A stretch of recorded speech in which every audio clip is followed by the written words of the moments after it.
Previous class में अपन discuss कर रहे थे last type of reaction of substitution, that is nucleophilic substitution reaction. थोड़ा सा उसका रिवीजन कर लेते हैं और उसके साथ फिर आगे चलते हैं न्यूक्लियोफिलिक सब्स्टिट्यूशन रिएक्शन पर।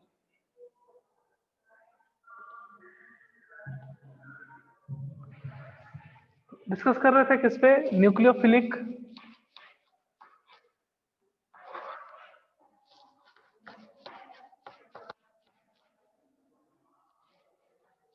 न्यूक्लियोफिलिक सब्स्टिट्यूशन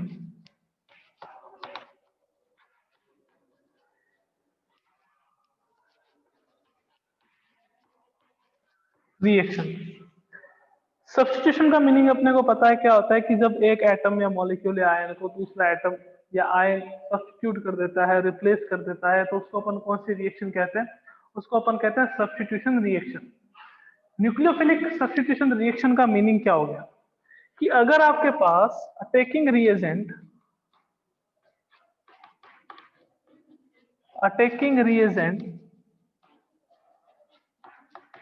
न्यूक्लियोफाइल हो तो उसको अपन कौन सी रिएक्शन कहते हैं? Nucleophilic substitution reaction. अब कुछ जने जो आ जाए क्लास में, जिसने प्रीवियस क्लास अटेंड नहीं करी, तो वो क्या सोचेगा कि sir what is a nucleophile, क्या होते हैं न्यूक्लियोफाइल? तो न्यूक्लियोफाइल वो स्पीसीज है जिसके ऊपर नेगेटिव चार्ज, इसको अपन रिप्रेजेंट कैसे करते हैं? Nu minus. लाइक आपके पास Cl माइनस आ सकता है, लाइक आपके पास OH माइनस आ सकता है। तो जिसके ऊपर नेगेटिव चार्ज हो वो सारे के सारे न्यूक्लियोफाइल होते हैं। कि सर मीनिंग क्या होता है न्यूक्लियोफाइल का? न्यूक्लियोफाइल का मीनिंग अगर देखें तो वो आपके पास क्या रहेगा? न्यूक्लियस लवर, यानी कि जो न्यूक्लियस की तरफ अट्रैक्ट होते हो। न्यूक्लियस मीन्स क्या हो गया कि जो पॉजिटिव चार्ज की तरफ अट्रैक्ट होते हैं वो सारे के सारे आपके पास क्या होंगे? न्यूक्लियोफाइल होंगे। और अगर न्यूक्लियोफाइल अटैकिंग रिएजेंट है, मीन्स आपके पास कोई केमिकल रिएक्शन है RX, यहां पे कोई न्यूक्लियोफाइल आ गया। अब न्यूक्लियोफाइल अगर X की जगह पे आ जाए तो आपके पास क्या आ जाएगा? RNU प्लस आपके पास क्या आ जाएगा? X के ऊपर कौन सा चार्ज आएगा? माइनस। तो जो सब्स्टिट्यूशन हुआ है X का, वो किसके कारण से हुआ कि वो सब न्यूक्लियोफाइल से हुआ है। तो इस रिएक्शन को अपन कौन सी रिएक्शन कहते हैं? न्यूक्लियोफिलिक सब्स्टिट्यूशन रिएक्शन कहते हैं। कि अगर सब्स्टिट्यूशन जो X है वो बाहर निकला है, न्यूक्लियोफाइल आके ऐड हुआ है, तो X को आपने रिप्लेस करा है। X को आपने किससे रिप्लेस करा है? कि सर X को हमने न्यूक्लियोफाइल से रिप्लेस करा है। तो ये आपके पास क्या होगी? Nucleophilic substitution reaction. और न्यूक्लियोफिलिक सब्स्टिट्यूशन रिएक्शन में अटैकिंग रिएजेंट क्या रहता है? न्यूक्लियोफाइल। मीन्स जो न्यूक्लियस लेवल होता है, मतलब जिसपे नेगेटिव चार्ज हो, यानी कि Cl माइनस आ गया, OH माइनस आ गया, किसी के ऊपर नेगेटिव चार्ज हो या किसी के ऊपर लॉन पेयर ऑफ इलेक्ट्रॉन हो, वो सारे के सारे क्या होते हैं? न्यूक्लियोफाइल होते हैं। तो सर मैकेनिज्म की बात करें अगर, तो न्यूक्लियोफिलिक सब्स्टिट्यूशन रिएक्शन है वो दो टाइप की होती है। ये कौन कौन सी? एक तो आपके पास होती है unimolecular nucleophilic substitution reaction.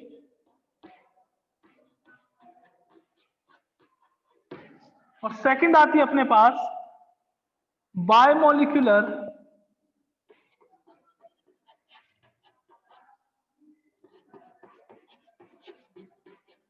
Nucleophilic substitution reaction. दो टाइप की होती है nucleophilic substitution. First is unimolecular and second is bimolecular. Unimolecular को कैसे एक्सप्रेस करते हैं? SN1 से। SN1 से यूनिमोलिक्यूलर न्यूक्लियोफिलिक सब्स्टिट्यूशन रिएक्शन। और जो बायमोलिक्यूलर है उसको कैसे एक्सप्रेस करेंगे? SN2 से। बायमोलिक्यूलर न्यूक्लियोफिलिक सब्स्टिट्यूशन रिएक्शन। दो टाइप की रिएक्शन होती है, यूनिमोलिक्यूलर एंड बायमोलिक्यूलर। अब डिस्कस करेंगे कि इसको यूनिमोलिक्यूलर क्यों कहते हैं, डिस्कस करेंगे इसको बायमोलिक्यूलर क्यों कहते हैं। आइए देखते हैं नेक्स्ट आगे कि यूनिमोलिक्यूलर न्यूक्लियोफिलिक सब्स्टिट्यूशन रिएक्शन में क्या होता है, बायोमोलिक्यूलर में क्या होता है, मींस कैसे रिएक्शन कंप्लीट होती है। यहां मैंने RX लिखा है। RX का मीनिंग मैं आपको बता दूं क्या होता है। वो होता है एल्काइल हैलाइड। तो जो न्यूक्लियोफिलिक सब्स्टिट्यूशन रिएक्शन है वो कैरेक्टरिस्टिक रिएक्शन होती है किसकी? एल्काइल हैलाइड की। जो एल्काइल हैलाइड्स होंगे वो जनरली इस टाइप की केमिकल रिएक्शन देते हैं, कौन सी? Nucleophilic substitution reaction. अब आइए देखते हैं कि SN1 में क्या पढ़ते हैं और SN2 में क्या पढ़ते हैं।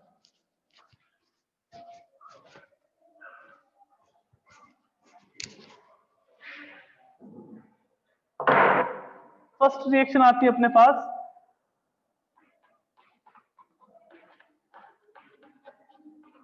यूनिमोलिक्यूलर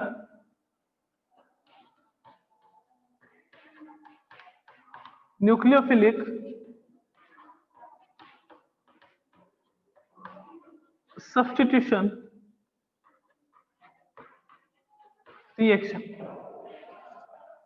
तो आइए देखते हैं कुछ पॉइंट्स है स्पेशल इस रिएक्शन के रिगार्डिंग, याद रखने अपने को, समझने भी है। क्वेश्चंस बहुत सारे पूछे जाते हैं, 12th बोर्ड में भी पूछे जाते हैं, बिकॉज 12th में ऑर्गेनिक का फर्स्ट चैप्टर आपके पास कौन सा है? Alkyl halide. जो इनकी कैरेक्टरिस्टिक रिएक्शन एल्काइल हैलाइड की कौन सी रहती है? न्यूक्लियोफिलिक सब्स्टिट्यूशन यानी कि NSR। देखिएगा first point, reaction completed in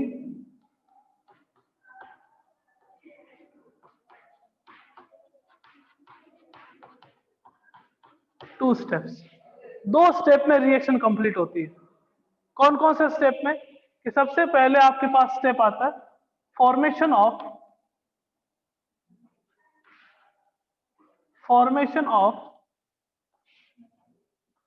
carbocation. Carbocation का फॉर्मेशन होता है फर्स्ट स्टेप में। कैसे होता है कार्बोकेटायन का फॉर्मेशन?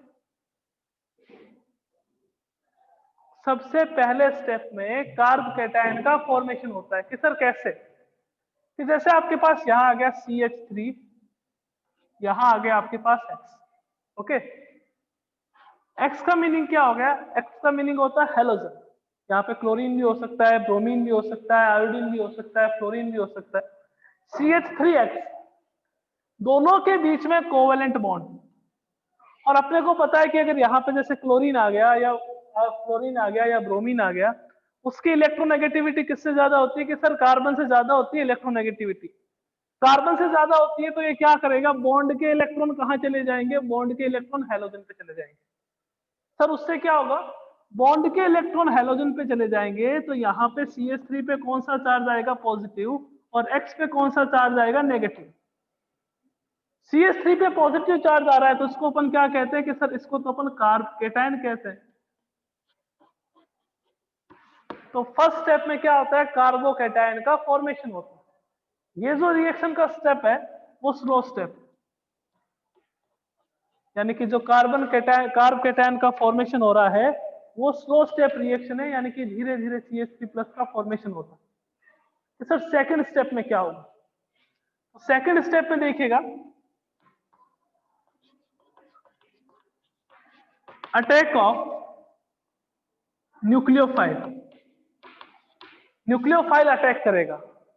न्यूक्लियोफाइल अटैक करेगा कहां करेगा? CH3+ पे। क्योंकि इसके ऊपर कौन सा चार्ज है? कि सर इसके ऊपर नेगेटिव चार्ज, इसके ऊपर प्लस चार्ज, इसके ऊपर नेगेटिव चार्ज। न्यूक्लियोफाइल का मीनिंग क्या होता है? न्यूक्लियोफाइल मींस कि जो पॉजिटिव चार्ज की तरफ अट्रैक्ट हो उसको आप क्या कहते हो? न्यूक्लियोफाइल कहते हो। तो आपके पास ये क्या होगा? प्रोडक्ट का फॉर्मेशन हो गया CH3Ne। फर्स्ट स्टेप में formation of carbocation, second step में अटैक ऑफ न्यूक्लियोफाइल।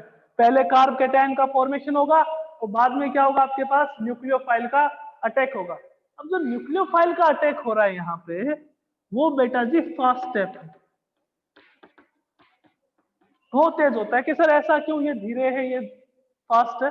यहाँ आयोनिक रिएक्शन हो रही है, देखो इसके ऊपर कौन सा चार्ज? पॉजिटिव, इसके ऊपर कौन सा charge? Negative. Different different ions का फॉर्मेशन हो रहा है। तो ये जो है वो आपके पास फास्ट स्टेप है। इससे क्या होता है? प्रोडक्ट का फॉर्मेशन होता है। ये जो है स्लो स्टेप है, इससे क्या होता है? इंटरमीडिएट स्पीसीज का फॉर्मेशन होता है।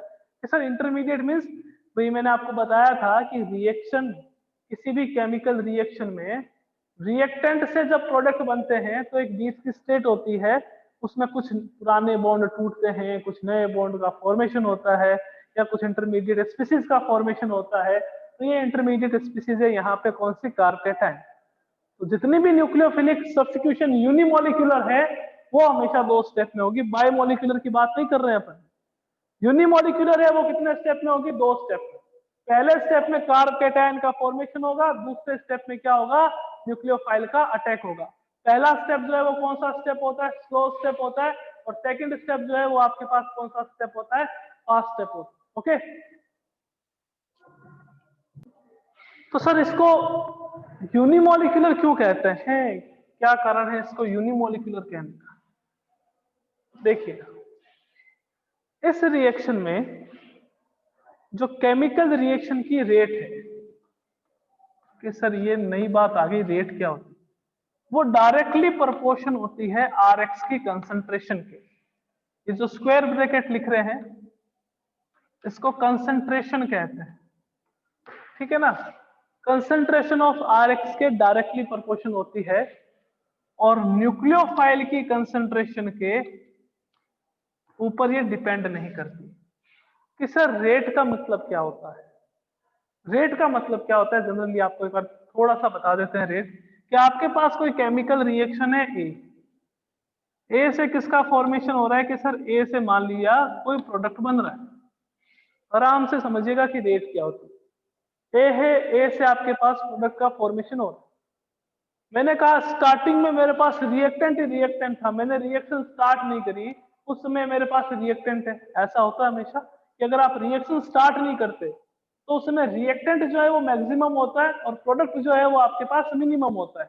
मैंने कह दिया मेरे पास रिएक्टेंट की कंसंट्रेशन 1 है और प्रोडक्ट की कंसंट्रेशन कितनी है, 0। सर ऐसा क्यों? मैंने कहा मैंने रिएक्शन स्टार्ट ही नहीं करी। मैं रिएक्शन स्टार्ट नहीं करूंगा तो प्रोडक्ट का फॉर्मेशन कैसे होगा? अगर मैं रिएक्शन स्टार्ट नहीं करूंगा तो प्रोडक्ट का फॉर्मेशन कैसे होगा? जैसे ही रिएक्शन स्टार्ट करी, इसकी कंसंट्रेशन डिक्रीज हो गई, इसकी कंसंट्रेशन आपके पास इंक्रीज हो गई। मींस टाइम के साथ साथ किसी भी केमिकल रिएक्शन में रिएक्टेंट और प्रोडक्ट की कंसंट्रेशन चेंज हो जाती है।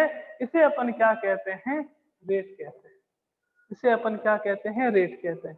कि जैसे जैसे कोई रिएक्शन कंप्लीट हो रही होती है वैसे वैसे रिएक्टेंट की कंसंट्रेशन तो कम हो जाती है और प्रोडक्ट की कंसंट्रेशन क्या हो जाती है? इंक्रीज हो जाती है, यानी कि चेंज हो जाती है, 0 से ज्यादा और ज्यादा से कम। तो रिएक्टेंट की कंसंट्रेशन भी चेंज हो रही है, प्रोडक्ट की कंसंट्रेशन भी चेंज हो रही है, तो उसको अपन क्या कहते हैं? रेट कहते हैं। दूसरा सिंपल वर्ड में अगर मैं बात करूं तो रेट ऑफ रिएक्शन किसको कहेंगे? रेट ऑफ रिएक्शन का मीनिंग है formation of product.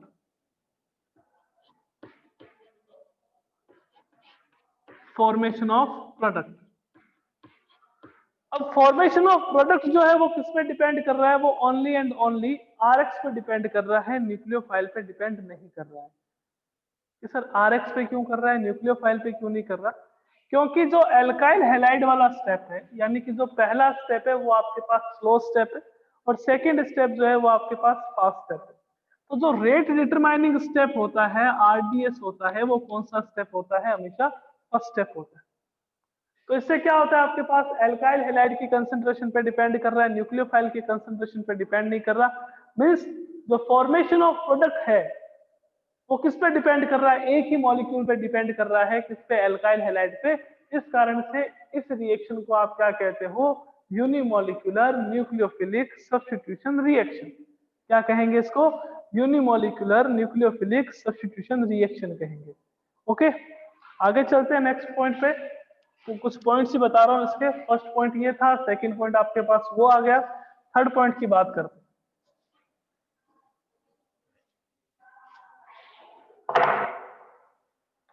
Third point, reactivity of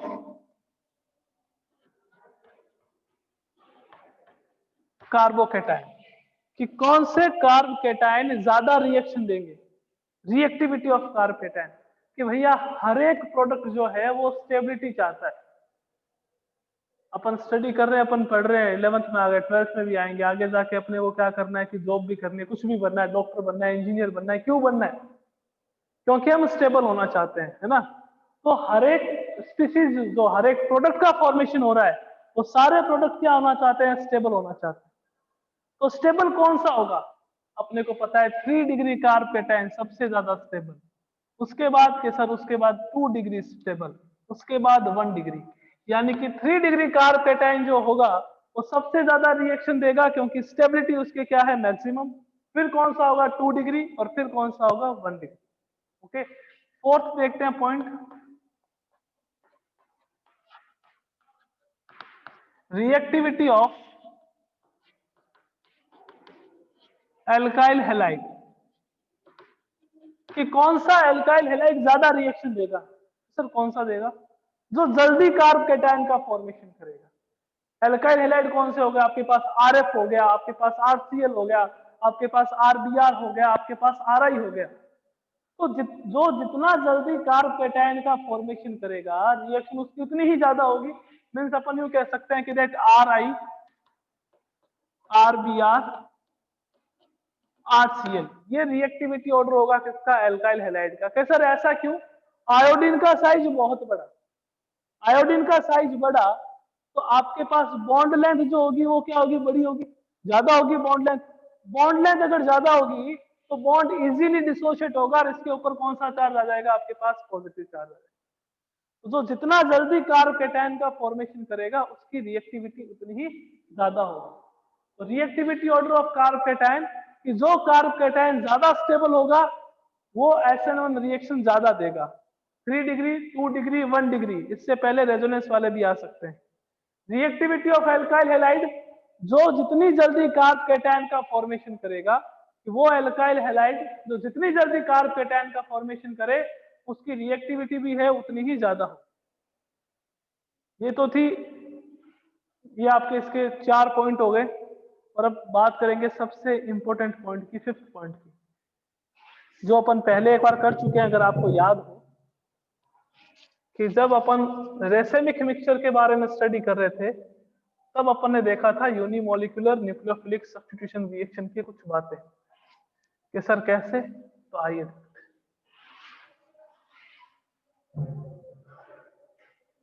इसकी खास बात क्या है, न्यूक्लियोफाइल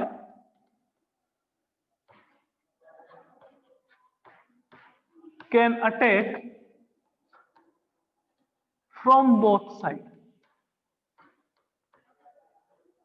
बोथ साइड का मतलब क्या हो गया, फ्रंट साइड भी अटैक कर सकता है और बैक साइड भी अटैक कर सकता है, आगे से भी अटैक कर सकता है और पीछे से भी अटैक कर सकता है। अगर अपने पास किरेल मॉलिक्यूल हो, कि सर ये क्या नई बात आ गई, किरेल।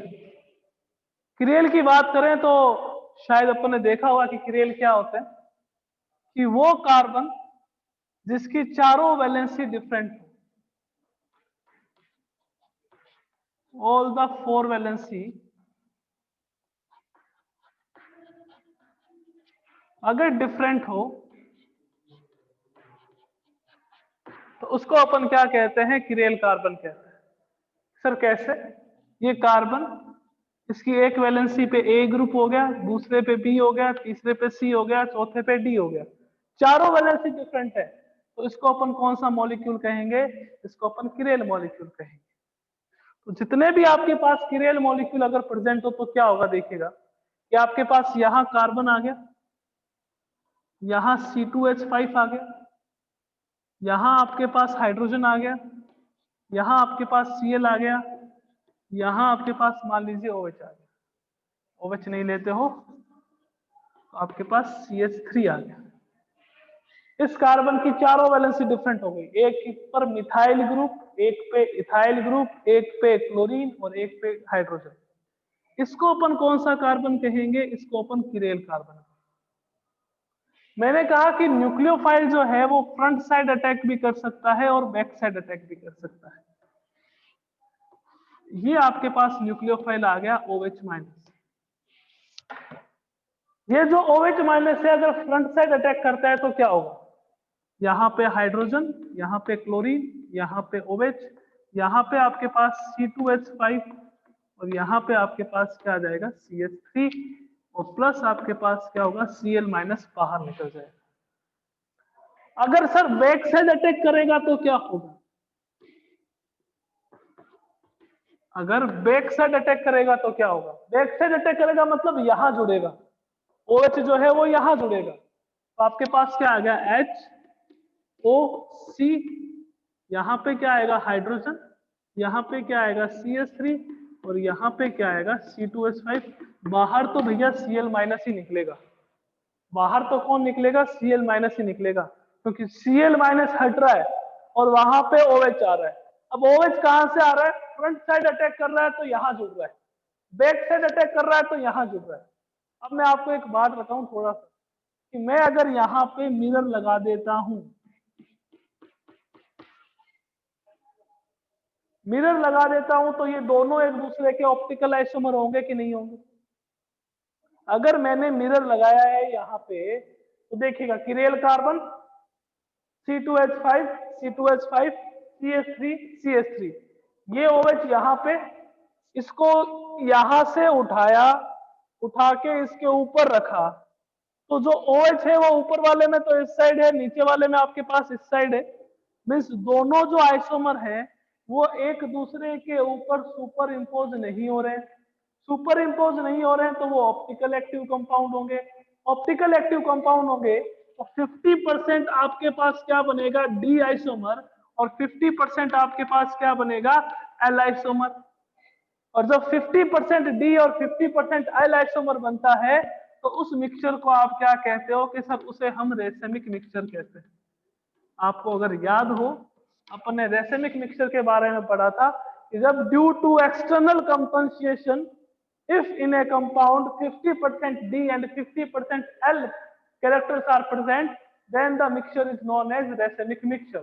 तो अगर आपके पास किरेल कार्बन हो और न्यूक्लियोफाइल अटैक कर रहा हो, न्यूक्लियोफाइल अगर फ्रंट साइड से अटैक करेगा तो प्रोडक्ट ये बनेगा, न्यूक्लियोफाइल अगर बैक साइड से अटैक करेगा तो प्रोडक्ट ये बनेगा। इन दोनों के बीच में अगर मिरर लगा दोगे तो दोनों एक दूसरे के क्या होंगे? ऑप्टिकल आइसोमर होंगे, एक 50% डी वाला बनेगा और 50% आपके पास एल वाला। कि सर ऐसा क्यों? क्योंकि जो फ्रंट साइड अटैक है वो भी इस टाइप की रिएक्शन में 50% होता है और बैक साइड अटैक है वो भी 50% होता है। तो 50-50% क्या रहेगा? 50% डी आइसोमर और 50% एल आइसोमर। और अगर 50% डी और 50% एल आइसोमर किसी भी कंपाउंड में प्रेजेंट हो तो उसको अपन क्या कहते हैं? रेसेमिक मिक्सचर कहते हैं। और रीजन क्या रहेगा? ड्यू टू एक्सटर्नल कंपनसेशन, कि मॉलिक्यूल की खुद की ऐसी कोई स्ट्रक्चर नहीं है कि उसमें 50% डी और 50% एल रहेंगे, 50% डी और 50% एल रहेंगे, मॉलिक्यूल में खुद में ऐसी कोई स्ट्रक्चर नहीं है। ये क्या हो रहा है? आप केमिकल रिएक्शन करवा रहे हो तो 50% डी और 50% एल करेक्ट होंगे, तो किसका फॉर्मेशन होता है आपके पास? रेसेमिक मिक्सचर का फॉर्मेशन। तो जो SN1 रिएक्शन है, SN1 रिएक्शन में जब भी न्यूक्लियोफाइल अटैक करेगा तो किसका फॉर्मेशन होगा? रेसेमिक मिक्सचर का फॉर्मेशन होगा। कभी भी न्यूक्लियोफाइल अटैक करेगा तो हमेशा किसका फॉर्मेशन होगा? रेसेमिक मिक्सचर का। ये अपने SN1 के पॉइंट थे। पहला पॉइंट क्या था? कंप्लीटेड इन 2 स्टेप, 2 स्टेप में कंप्लीट होगी। कौन सा? उसमें पहला स्टेप क्या था? कार्ब कैटायन का फॉर्मेशन, और दूसरा स्टेप क्या था? Formation attack of nucleophile. Second point क्या था इसमें? कि जो रेट ऑफ रिएक्शन है, यानी कि जो प्रोडक्ट का फॉर्मेशन है वो किस पे डिपेंड करेगा? Only and only concentration of alkyl halide, alkyl halide की कंसंट्रेशन पे डिपेंड करता है। इसके कारण से इसको आप क्या कहते हो? Unimolecular nucleophilic substitution reaction. Third point अपने पास क्या था? Reactivity of carb cation. 3 degree carb cation ज्यादा रिएक्शन देंगे, फिर 2 डिग्री, फिर 1 degree. Reactivity of alkyl halide की बात करें तो वो एल्काइल हैलाइड जो इजीली कार्ब कैटायन का फॉर्मेशन कर सकता है उसकी रिएक्टिविटी ज्यादा होगी, यानी कि RI, RBR, और आपके पास क्या आ जाएगा? RCl। फिफ्थ पॉइंट आपके पास क्या था? कि जो आपके पास न्यूक्लियोफाइल है वो दोनों साइड से अटैक कर सकता है। दोनों साइड का मतलब क्या हो गया? फ्रंट साइड अटैक भी हो सकता है, बैक साइड भी अटैक हो सकता है। लिविंग ग्रुप, सर ये क्या ले? लिविंग ग्रुप, लिविंग ग्रुप का मीनिंग हो गया कि जो ग्रुप बाहर निकलता है वो हमेशा Cl माइनस होगा।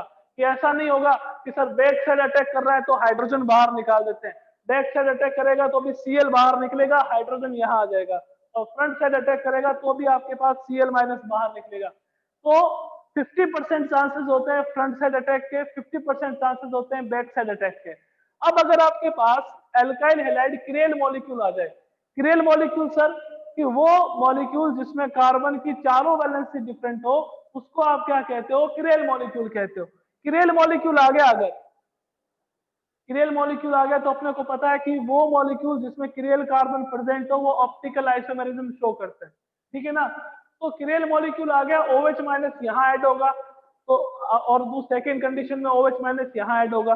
दोनों के सामने मिरर रख दीजिए, आईना दिखा दीजिए दोनों को। दोनों का आप आईना दिखाओगे तो आईना दिखाने पे क्या होगा कि इसको उठाओ यहाँ से, इमेजिनरी उठाओ, उठाओ जल्दी उठाओ।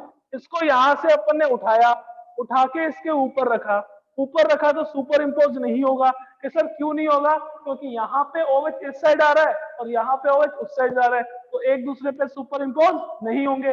नहीं होंगे तो ये क्या शो करेंगे, ऑप्टिकल आइसोमेरिज्म। एक आपके पास अगर D होगा तो एक आपके पास क्या होगा, L होगा, तो 50% चांसेस रहेंगे D आइसोमर के और 50% चांसेस रहेंगे L आइसोमर के। और जब 50% D और 50% L due to external compensation present हो तो उस मिक्सचर को अपन कौन सा मिक्सचर कहते हैं, उसे अपन रेसेमिक मिक्सचर कहते हैं। तो इसमें हमेशा रेसेमिक मिक्सचर का फॉर्मेशन होता है, हमेशा एंड हमेशा। कभी भी SN1 रिएक्शन हो और आपके पास किरेल कार्बन आ जाए तो कौन से मिक्सचर का फॉर्मेशन होगा, आपके पास रेसेमिक मिक्सचर का फॉर्मेशन होगा। कि सर क्वेश्चंस कैसे आते हैं बता दीजिए थोड़ा सा, तो आइए देखते हैं।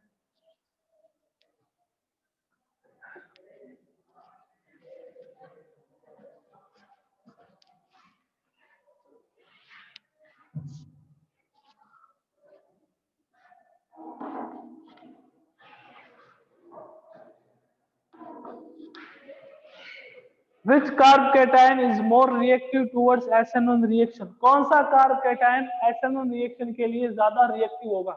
आपके पास एक आ गया A और आपके पास एक आ गया B। कौन सा कार्ब कैटायन SN1 रिएक्शन के लिए ज्यादा रिएक्टिव होगा A और B में से? क्या बात है हैंड्रेज।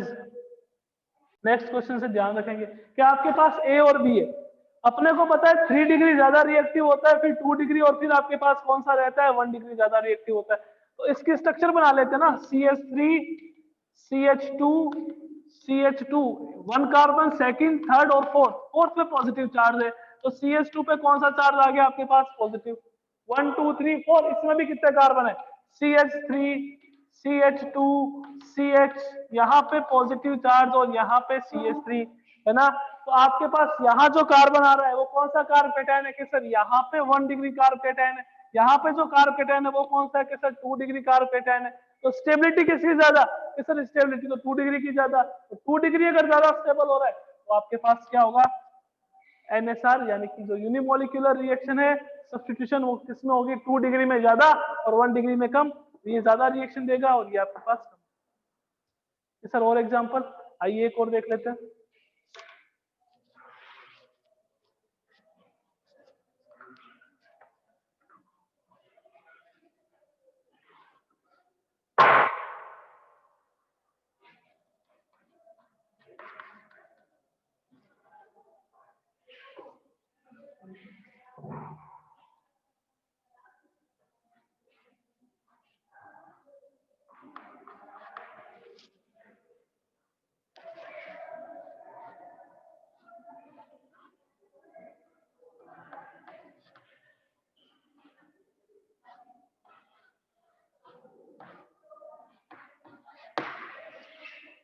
कौन सा कार्ब कैटायन आपके पास A है, B है और C है, कौन सा carb cation ESR nucleophilic unimolecular substitution reaction कौन सा कार्ब कैटायन ज्यादा देगा, और A B C में से कौन सा ज्यादा देगा।